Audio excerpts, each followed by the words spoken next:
Okay, good afternoon. I am just going to wait and give everyone a couple of minutes for the attendees to sort of join the meeting.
Okay, just got the last few people still just joining in.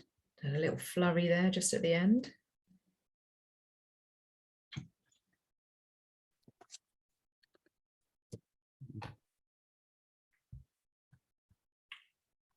Oh, I think that's, I wonder if I could illuminate my face a bit more rather than just from the screen, but it's a bit severe. Okay, right. Welcome to the PSHRE Networks webinar on how to engage non-specialist staff to teach PSHRE. If you flick the next one, please, John. All right. I am very excited to be joined today by John Rees, a man of huge experience and knowledge in the field of PSHE. I am Becs Hendry. I am the curriculum lead for relationship and sex education and health education at Bridgewater and Taunton College Trust, and I've kind of led on these webinars for the last year. So it's time to pass the mantle on, and I'm very pleased to welcome John. Just before I go to John, I just wanted to say that there'd been a couple of questions that revolved around assessment that had been sent in to us prior to this webinar, and I just wanted to be able to direct you actually that the final webinar that we had of the last academic year was on assessment, and the video is still available for you to watch. The whole webinar is still there for you to watch on our YouTube channel. So if you go to the PSHRE network on YouTube, there's 3 up there, the first 3 webinars that we did last year. And then this one obviously will go up as well to join it. So yeah, brilliant. I am going to stop talking. I'm going to hand over to John. And as we go through, if you have any questions, pop them in the chat and I will monitor that as we're going through. Okay.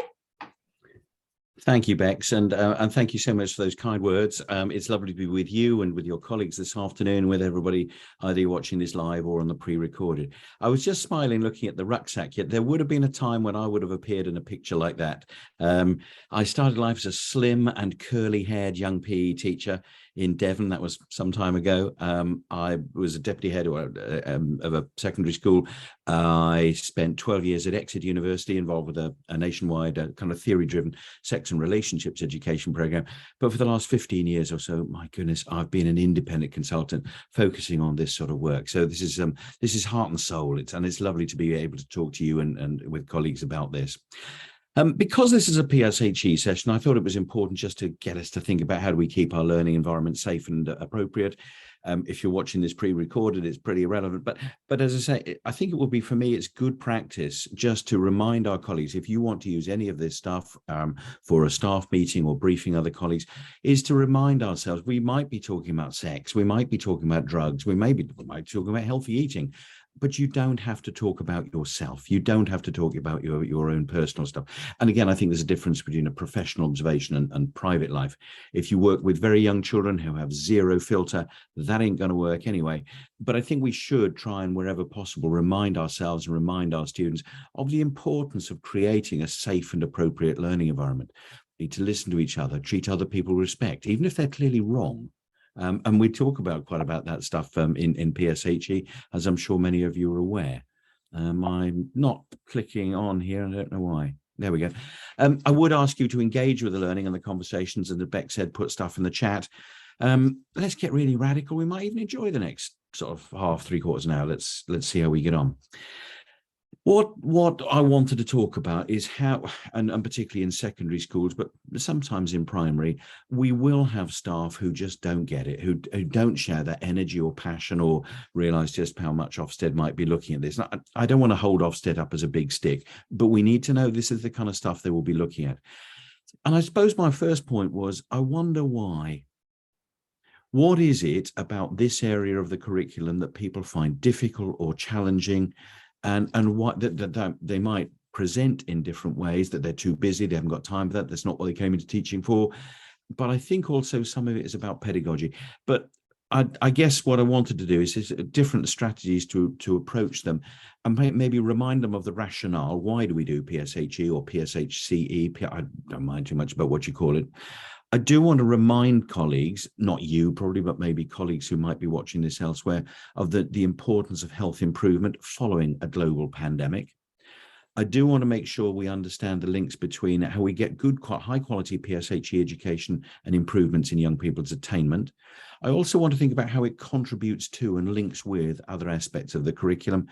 And also think about their skills, their confidence, because some of the reasons for that, maybe that's why they find it hard to engage with this stuff.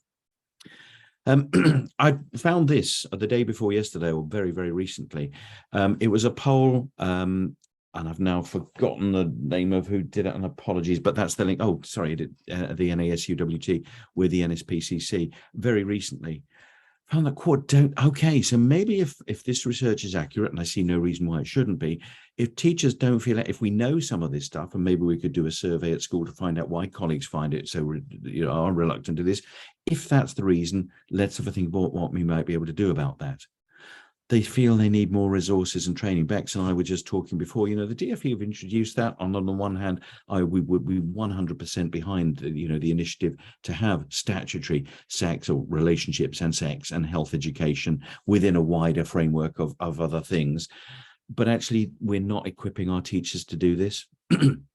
And they suggest that the support from the government hasn't been that great. And also with something like pornography, 40%, I mean, the good thing is actually 60% of people do feel confident. That's great. But at the same time, I think if we're thinking about the entitlement of children and young people to high quality PSHE, which isn't a postcode lottery, either between schools, or maybe, I've got somebody who's been drafted in because they've got 2 free lessons on their timetable, so I get stuck with them as a child, and you get somebody like Bex who's brilliant at this stuff. That's always going to be a bit of a challenge. But also things like consent. And again, I think a key question maybe to ask our colleagues, at what age should we start teaching consent? I would suggest probably it's old enough to talk or walk. And certainly with, if we're working with early years children, grandma's going there, give grandma a kiss.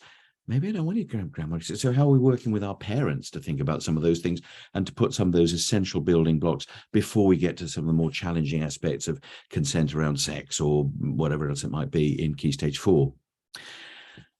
And 19%, so less than 1 in 5, feel very confident when we're talking about some of the sharp end stuff that we know Ofsted talked about 18 months or so ago. And again, I think, thinking out loud here, we're almost back to Maslow, aren't we?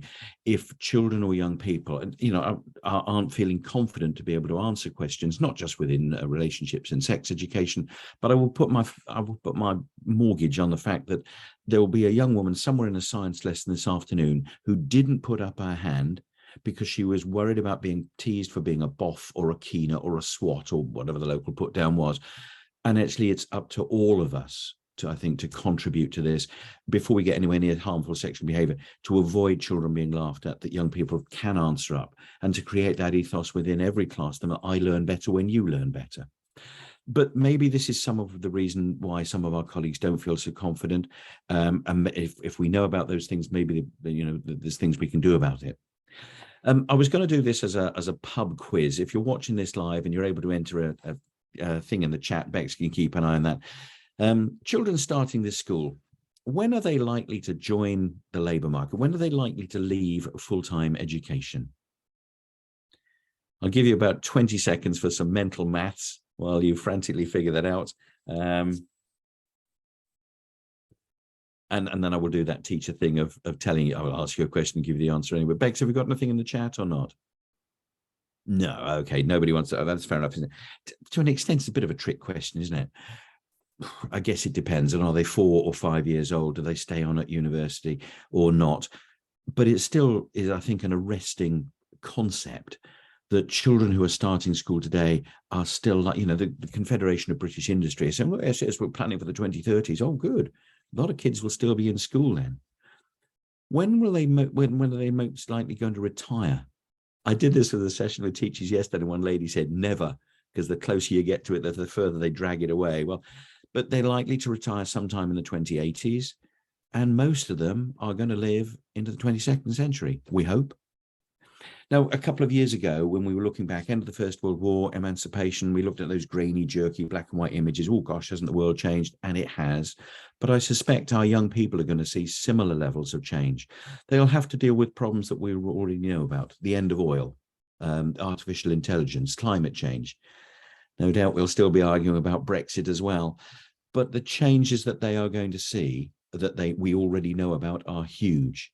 They will also have to deal with a whole bunch of challenges that we don't even yet realize are challenges. I suspect that a knowledge-rich curriculum is not what they really need to be able to manage that stuff. We'll see.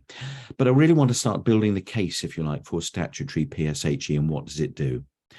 A long time ago, the then QCA said there are 2 aims for the curriculum. One is about, of course it is, please don't misunderstand me, it is about learning and achievement. That's what my kids were at school, that's what I wanted them to get from it.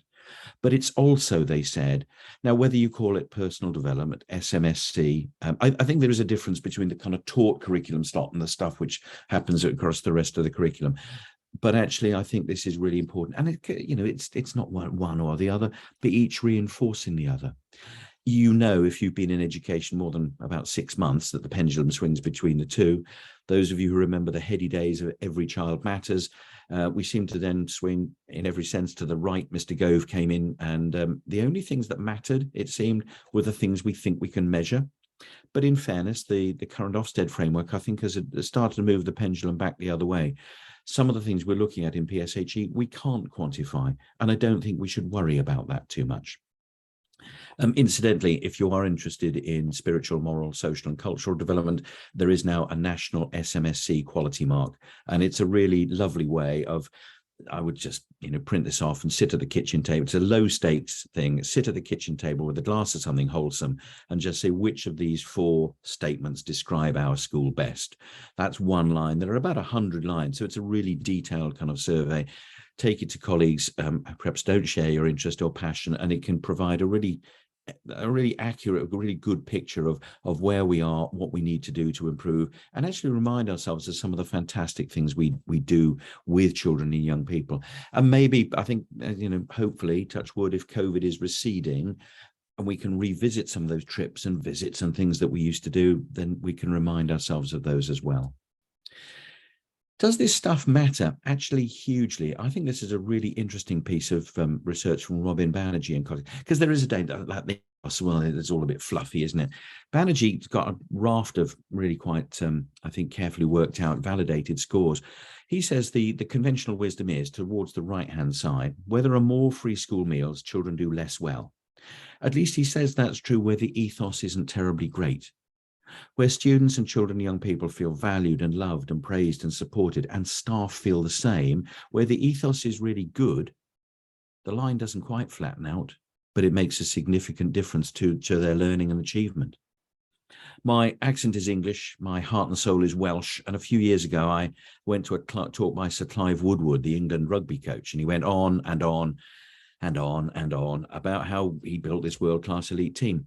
But he talked about the critical non-essentials, which is a really interesting phrase, I think. He said, I want to build a world-class elite team. I don't want them getting changed in bare breeze block walls. I want the walls plastered and painted.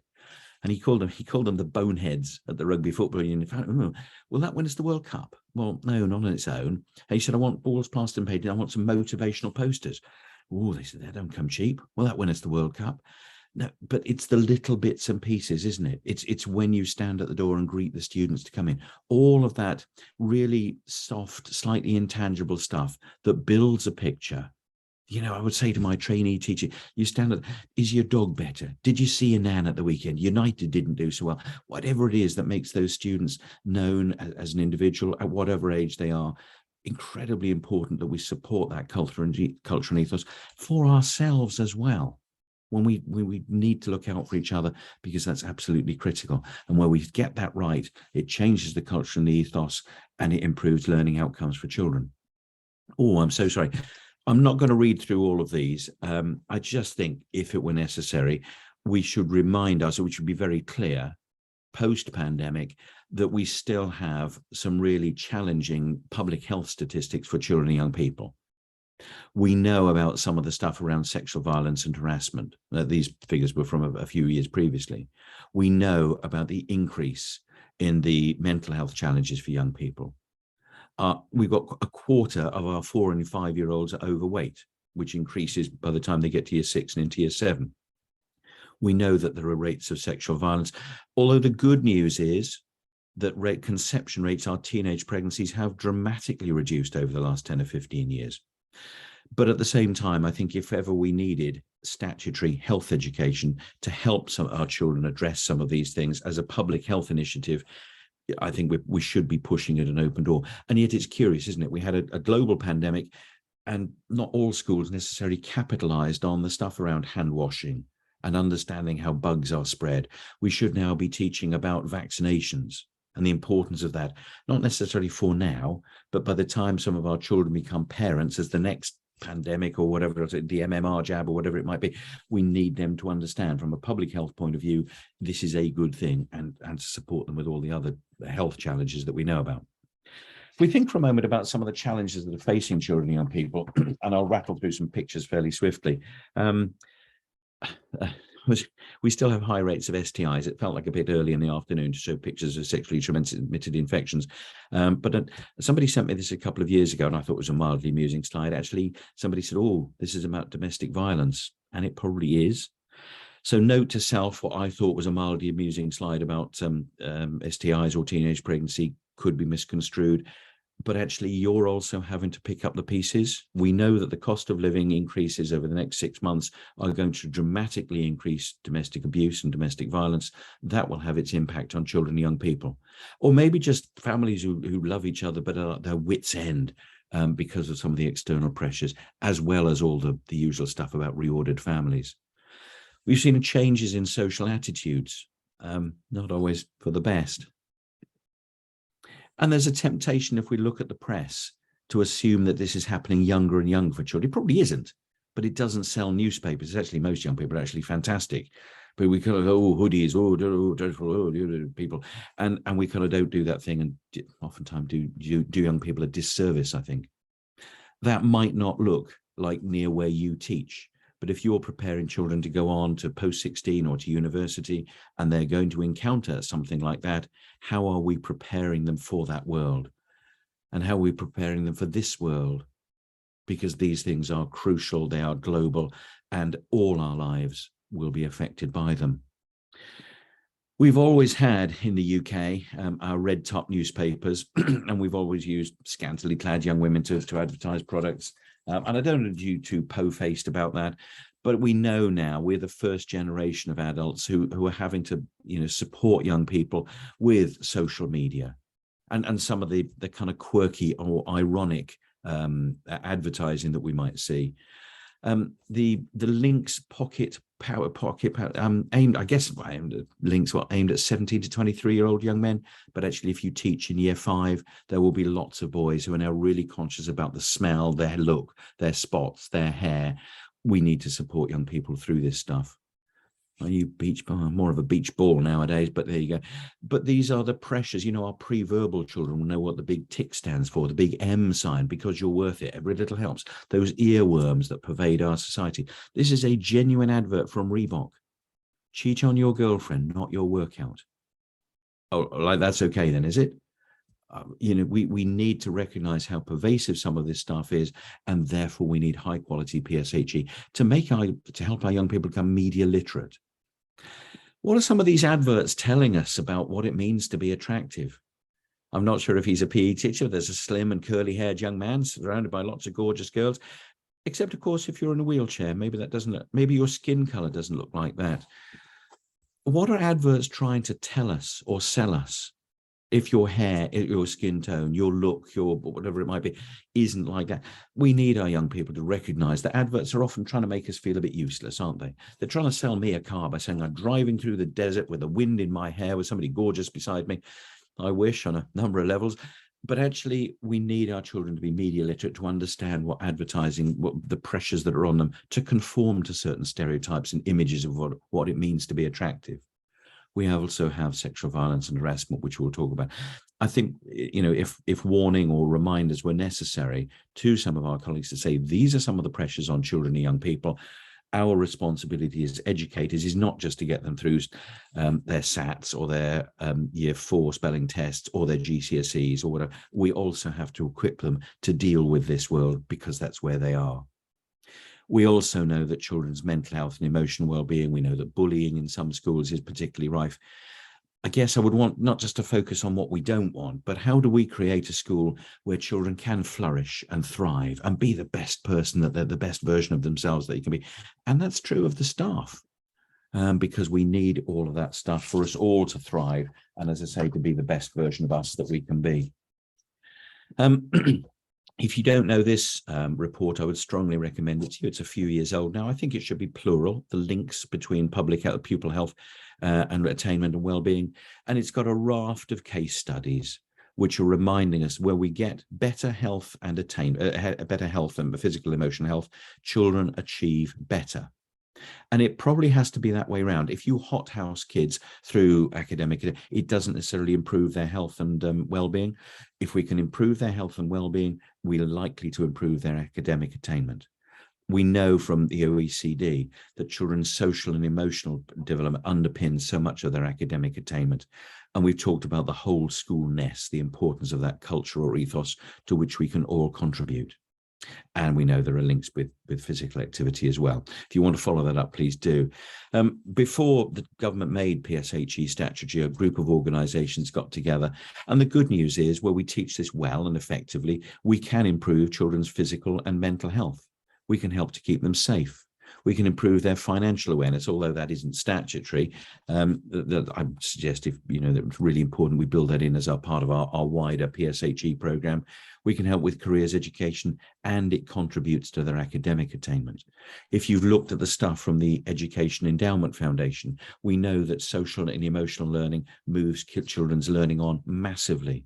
And probably the biggest thing we can do for young people across the whole curriculum, learning how to learn and emotional self-regulation contributes to learning and attainment massively. So I'm just kind of throwing out these ideas. Maybe you select some of these points to take to some of your reluctant colleagues to say, this is why it's so important we do this, because you know, maybe they need different arguments for different people, different things. The government guidance reminds us, I think, you know, knowledge and attitude sustained, to help children and young people flourish. The knowledge and attitudes gained will support their own and others' well-being and attainment. Even, dare I say it, the DFE are making those links there. And the last bullet point, it's a bit kind of mum and apple pie, isn't it? It would be lovely to do. But actually, we know that this makes a significant contribution to personal development and behaviour, that actually all of these things tie in to make PSHE really important, and the contribution it makes to the curriculum incredibly important. If we think about for those people who like pictures or perhaps helping people join the dots, we've got our two so-called new subjects, our relationships and sex and health education, which the DfE should sit within a wider framework of PSHE education. If your school is near a railway line, please do more railway line than if you're near a canal. If in some parts of the country where 80% of the adults still smoke cigarettes, you need to do some smoking or anti-smoking education. The national average is now down to about 8 or 12%. How much time do we need to spend banging on about stuff young people have already made their minds up about? Having said that, they might have made their minds up differently about smoking cannabis or vaping, so we need to adapt the curriculum to meet the needs of our students, our young people. If we are teaching about personal finance, there are strong links with maths, there are strong links with citizenship, all the healthy eating stuff, which is integral to PSHE and health education. We know there are links to food technology, strong links to physical activity and PE, even down to, what does it mean to be attractive? Do we see disabled people in advertising? I think there are some interesting links to art. There are some strong links to religious education, of course, lots of links to history. Plenty of relationships in history, not all of them good ones. Links with computing and all our ICT or our IT, internet safety. Masses that we can do with English, fabulous stories, particularly for younger children. Giraffes Can't Dance, Bill's New Frock, all those lovely, lovely books. But again, if we're teaching Romeo and Juliet was 14, we don't know how old Romeo was, but he was probably just a year or two older. Is that okay? I'm helping us make those links, but not just between the dry academic, but the social and emotional learning as well. And as we've talked about, huge links with science, particularly around the changing adolescent body and related puberty and reproduction. We've also got strong links with our careers-related learning and character education, safeguarding and extracurricular, and the whole thing, as I said, kind of wrapped up in spiritual, moral, social, and cultural, and probably personal development as well. If our colleagues are anxious or reluctant, establishing our ground rules is absolutely crucial. Of course, we should be doing that early in the school year. But if next March or June, we're coming on to teach something which may be sensitive, then we need, I think, to remind the students. Again, we co-construct them with the students. There's a danger, isn't there, if I simply come in and impose whatever age I'm teaching, these are my ground rules that you're going to have to stick to. We need, I think, to get young people involved with those things. And it's easy to say, oh gosh, yeah, I've got to teach something on contraception, better remind them of the ground rules. Even with something like healthy eating, oh, that's not too contentious, is it? Actually, if you're a child, a young person, and you've got an older sibling or a parent who's got an eating disorder, my goodness, all of a sudden, these ground rules become incredibly important. We need to encourage our colleagues, and forgive me if I'm stating the obvious to you folks who are perhaps very well versed in this, we need to remind some of our colleagues to enable them to keep themselves safe and the children safe. We need to use those distancing techniques. We don't have any personal comments. So if a child says, well, have you ever tried alcohol? Have you ever tried an illegal drug? Have you ever tried unprotected sex? Actually, we're not here to talk about me or you. And it's really important we don't put young people on the spot like that. But we're talking about what if. So we're using those distance techniques. We've all seen those cowboy films where somebody puts a hat on a stick and sees who shoots at it. And we know that happens in staff meetings. But we can hold those. I've seen this thing. I don't know if it's true. What do you think about? And we've got that kind of example at arm's length. So that I've read, I've seen, I've heard. I saw this thing on the internet. I don't know if it's true. And we can examine that from different perspectives. And of course, as children and young people are discussing those things in small groups or whole class, then they're listening to each other. Oh, that wouldn't work for me. Well, I could never say that. Well, I'd have to change that. That'd work. All right. I don't reckon that would be okay. So we're getting them not just to think about the content of what they're teaching, but if you like, the weft, the social skills, the social confidence, the oracy that runs through all of that. But from the safety of the ground rules. What if it was two boys? What if they came from this faith group? And we can consider those things, and we can throw in a curveball occasionally. I think, do you know what? Well, how would that be then? What do you think they could do with that?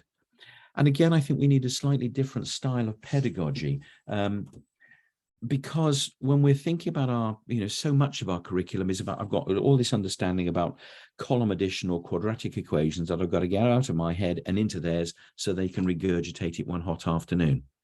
I would suggest that our PSHE is more about education in terms of drawing from I could tell you how I sorted out anti-bullying stuff in 1974, crikey, whenever it was. I didn't grow up with the internet in my left hand, and most of us didn't. Actually, and there's that terrible teacher thing, isn't it? I dare say it, as a bloke, we go, now I tell you what, if I was in your situation, actually, you're not. So we can ask young people those questions. How would that work then? You know, I don't live in your world. How, well, what could, well, if they said this, what could you do back to that? So we can pose those provocative questions from the safety of our ground rules with our distancing techniques, that we can encourage young people to explore and consider the issues, but not in a moral vacuum. I think, you know, PSHE is not just having a chat.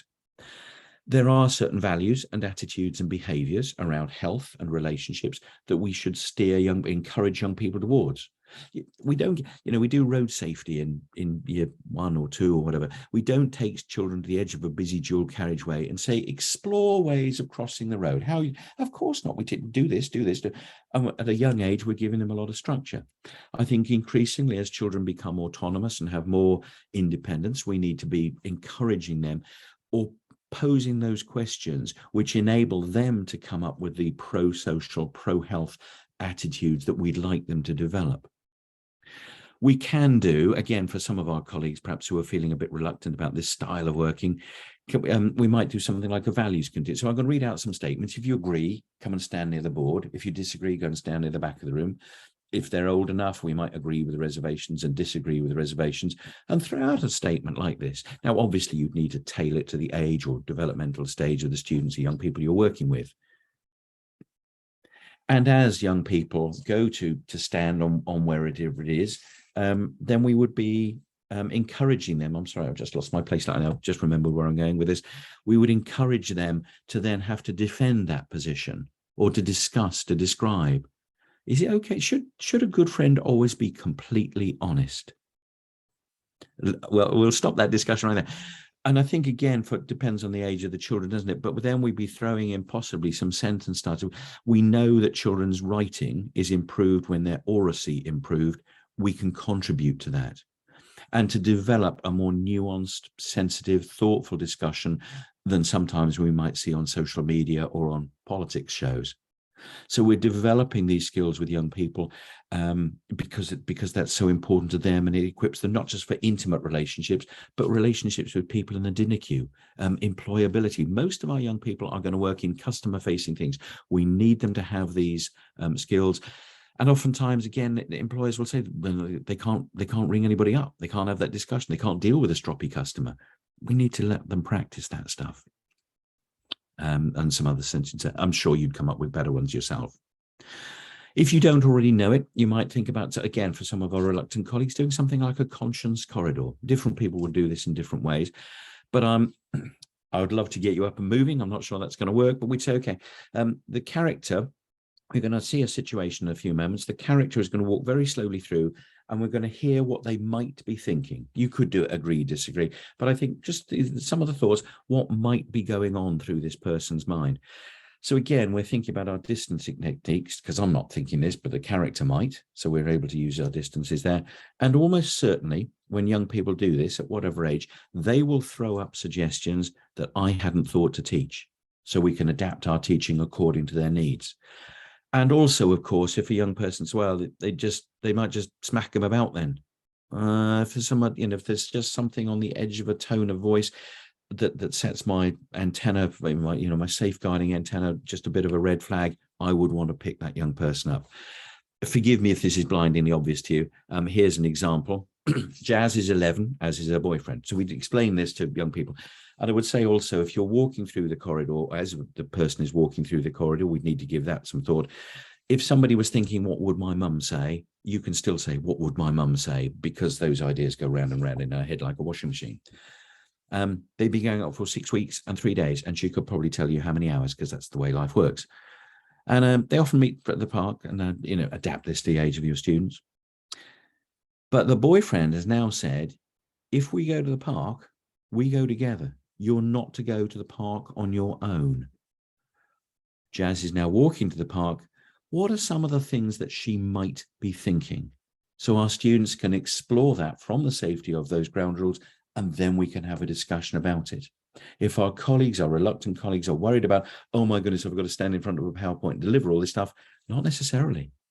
Let's talk about Jazz. What are some of the pressures on her, on the relationship? Is this okay? Was that okay? What are some of the things that that conversation throws up?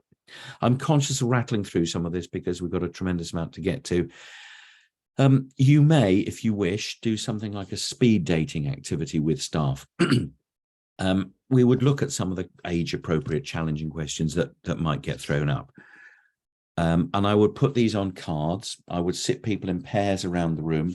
I've got my card with a challenging question, and I would read it to Jess, or so to Becs, and we might have a conversation about that. She would have to give some answer, even if that was, that's a really interesting question, but I don't think it's appropriate about it. We talk about it here and now.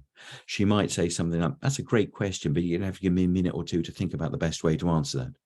So we would equip before getting into this, we give our colleagues some suggested phrases, not the party line, if they say that, we have to say this, but some skills and techniques that they can use to quietly close down that conversation, or to move it on, or to deflect it with our ground rules in place.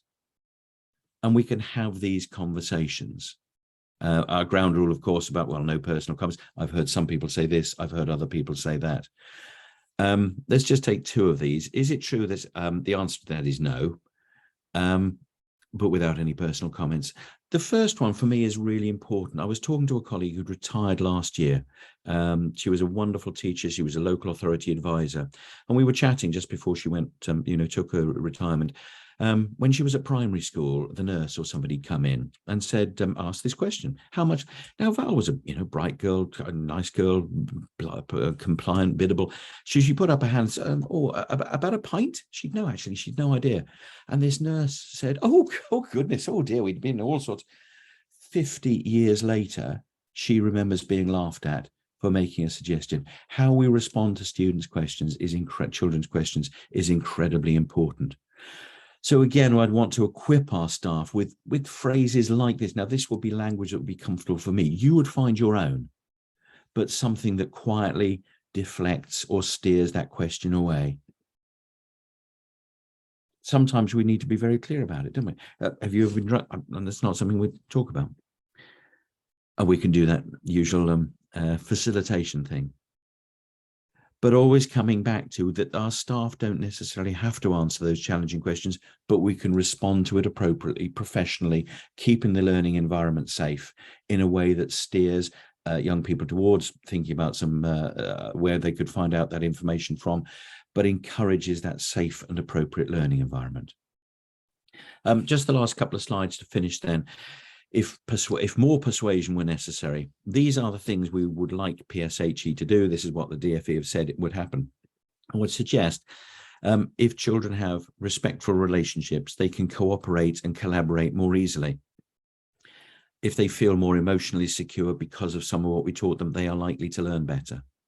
We know about physical health. We know about mental well-being. If they've had breakfast, they are likely to be better learners. The amount of time that's lost in secondary school to children who haven't learned to clean their teeth at a young age is huge.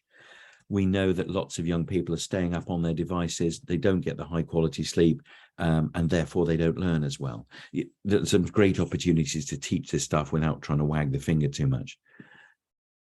So some of these things we know, for example, that happy, healthier pupils learn better. And I suspect that happier teachers teach better. So that whole kind of critical non-essentials culture and ethos that we're creating through our high quality PSHE makes it a better place for us to teach. Two last pictures to leave you with.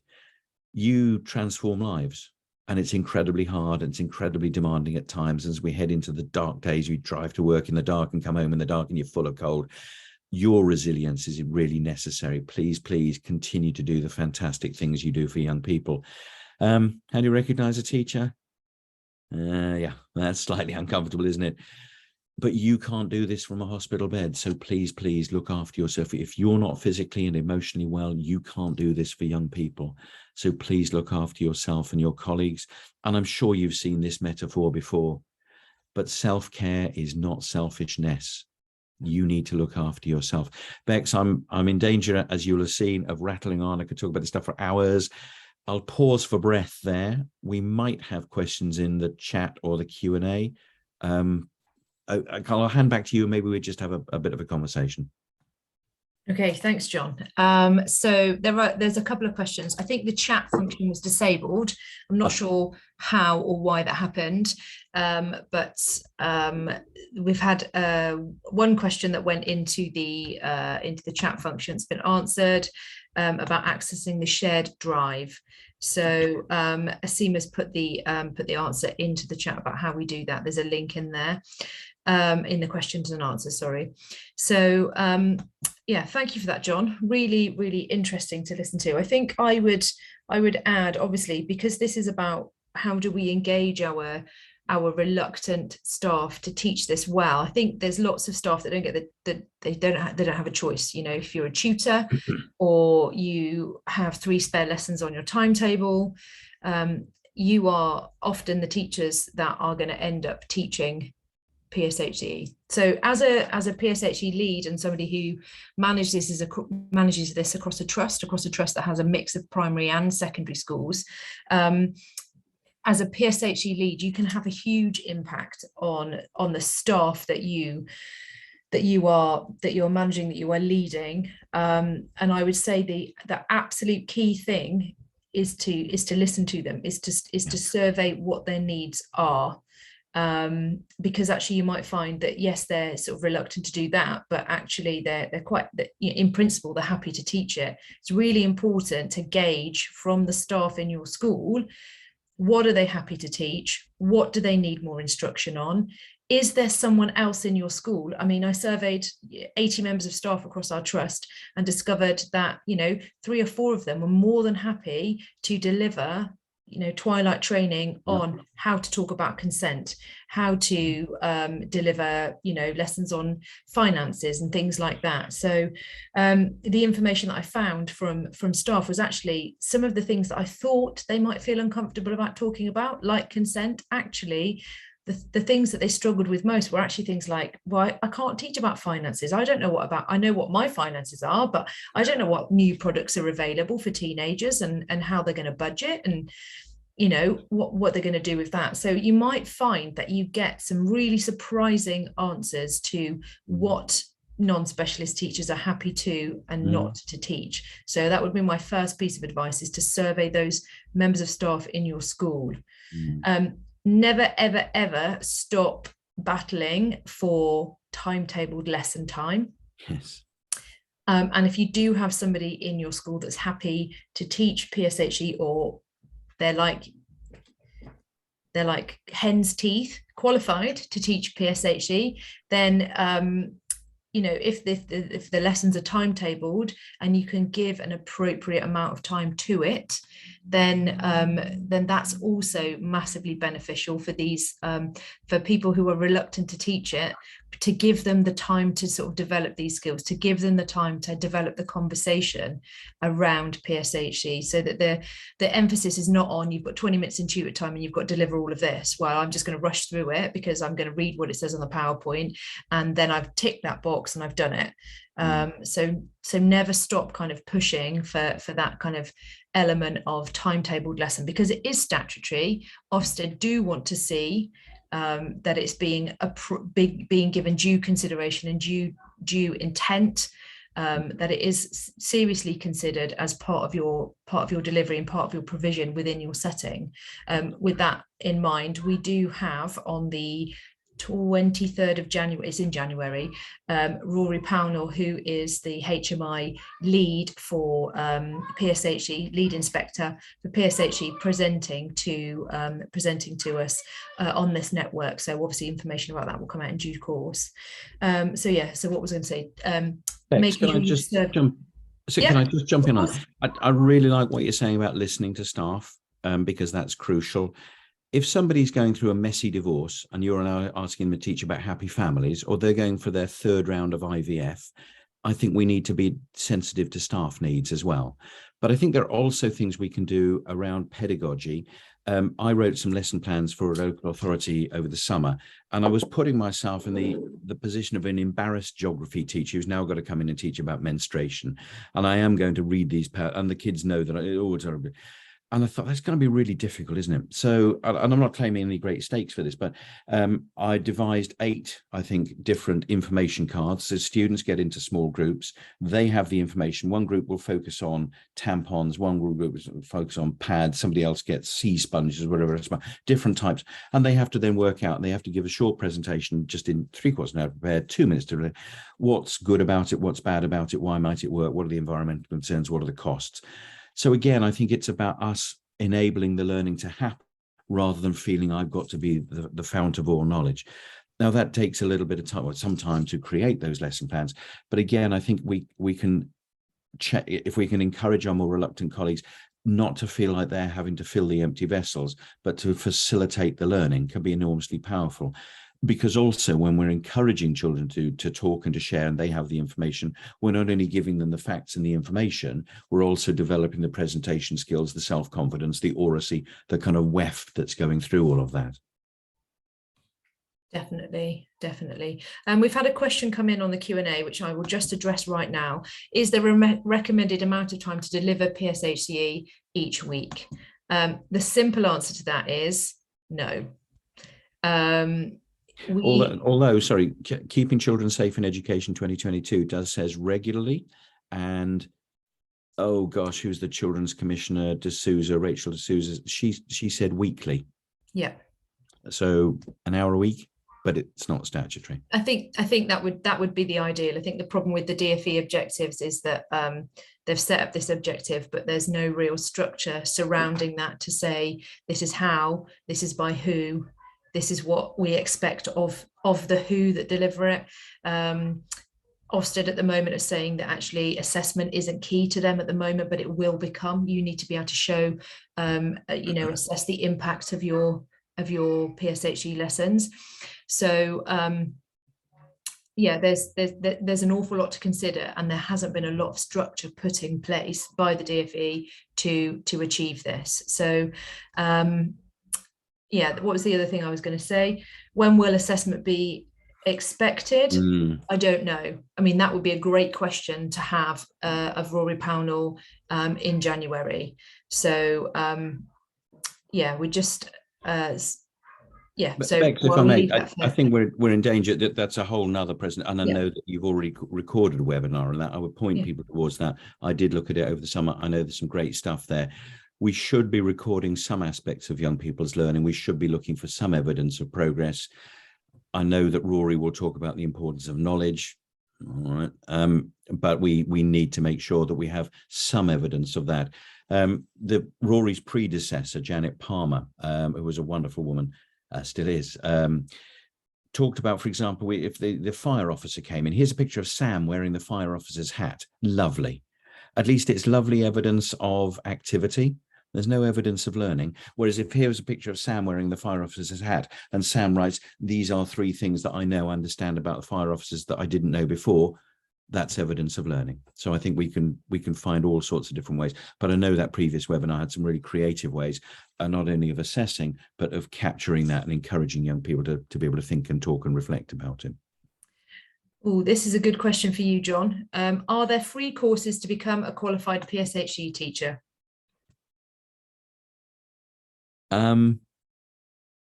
Gosh, that's a good question, isn't it? I don't think there are, not that I know of, but so not free. If the Sex Education Forum has some free seminars and webinars, the NSPCC, the Anna Freud Centre has some stuff. It tends to be more issue-based, so there will be some support for mental health. There's a group that I can't remember the name of, the Association for Professionals in Mental Health, who do some free webinars, some really good stuff there.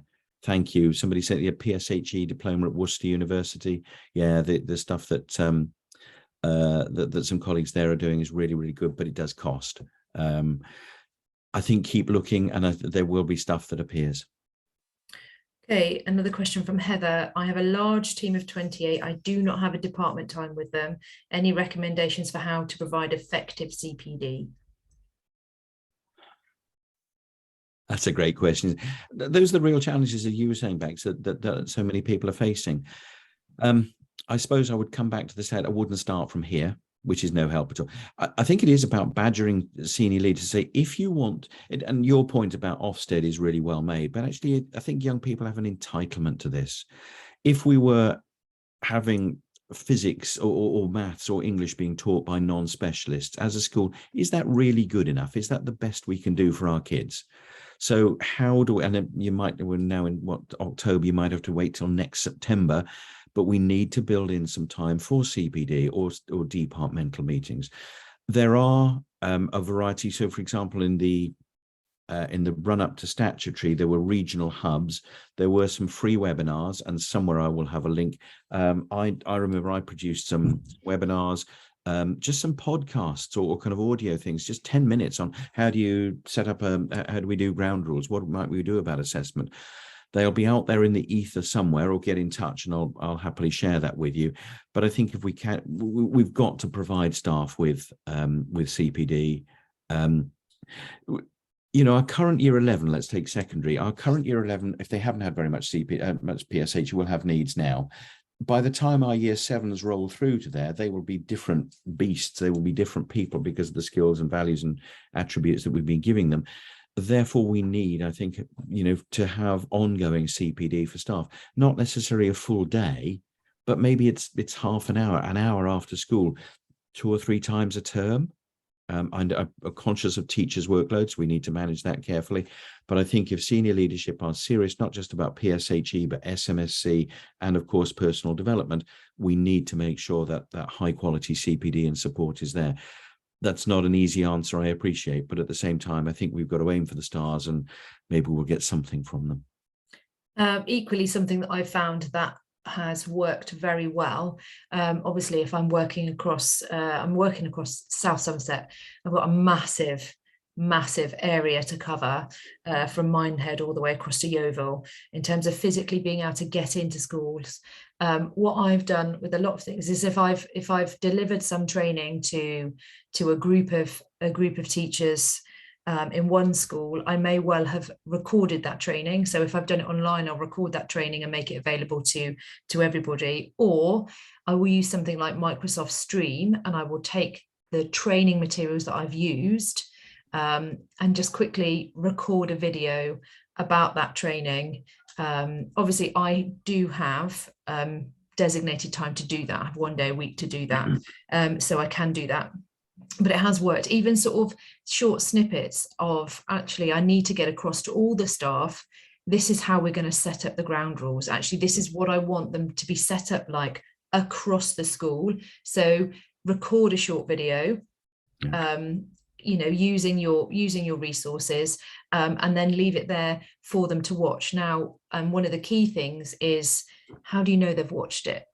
And so with that, I would always, in the same way that you would have like an attendance register for an actual training course, I would send them a really short Microsoft form or Google Doc form or something like that, that says, name, I confirm that I have watched this training, and then they have to tick yes, because actually there's something psychological about, I'm not just going to bluster my way through this and tell a fib. It's quite hard to sort of say, you know, quite hard to lie. It makes it harder to lie, is what I think I'm getting at. But also, you know, and then, so name, I confirm that I've watched it, and my main takeaway from the training is, and then they write something that they've taken away from the training. It takes them like 2 minutes to fill in that form after they've watched the video, and it means that you've got some feedback as to what went well as well. So you know, or any other questions that they might have. So record a short training, provide them with a MS Doc for them to reply to you with 4 simple questions. That takes them 2 minutes, and you'll get, in my experience, I get quite a lot of uptake to that kind of thing. Bex, I think that's an excellent suggestion. And I love the idea of, you know, a 5-minute podcast that somebody can listen to as they're walking the dog or driving to work. It doesn't have to be audiovisual. We can just hit, oh, that'll work, and then encourage our colleagues to reflect on that. But just think about other free stuff. I think Brooke also run some good stuff, some of which is paid for. And also, if your school hasn't already tapped into, yeah, thank you. Somebody just put that in the chat. The DFE have got mental health leadership training for free, well, which is fully funded, I should say. I think it's £1,300. It is a leadership course. It isn't specifically PSHE, but it's around mental health. You know, I'm working with a fantastic group from Gloucestershire Headsight Services, who run a virtual course. We have a 1 day, we have a number of twilights that's interspersed with coaching to personalize it for you, and then a day 2. There are other providers, of course, as well. But that can be really helpful, I think, in terms of thinking about our leadership and our bigger picture. Brilliant. I think that's all of the questions that have come up answered. So unless anybody else has any other questions, I think we will end the webinar there. There will be the recording available on our PSHRE Teachers Network from today. So I will share it on our Twitter account, but I would hugely appreciate it if you could share the link to the webinar once it's up there with your colleagues, with your staff, anybody else you feel that this might benefit. The whole point of this network is to almost provide that kind of staff room department time that we don't get at school because we don't have an actual department. So please share this far and wide. Always looking for people to come and present and to come and offer their expertise if you have it. So next meeting is the next webinar, sorry, is on differentiating PSHE for SEND. That is on November the 22nd. Details for that will come out before October half term, so that you've got plenty of time to get it in your calendar and book your place. John, thank you so much. It's been an absolute pleasure to have you with us, and we will be welcoming John back in May as well for another webinar later on in the year. So thank you so much. I would just say, you know, this is how I earn my living, and I'm not making a pitch for more work. I'm busy enough, but I'm happy to give anybody an hour. If you want to get in touch, please do. It may be some time before I can get back to you, but if I can help at all, I'm very happy to do so. The metering is not always running. Brilliant. All right, well, thank you so much. Thank you for watching, guys, and we will see you on the 22nd of November at our next webinar. Many thanks. Bye.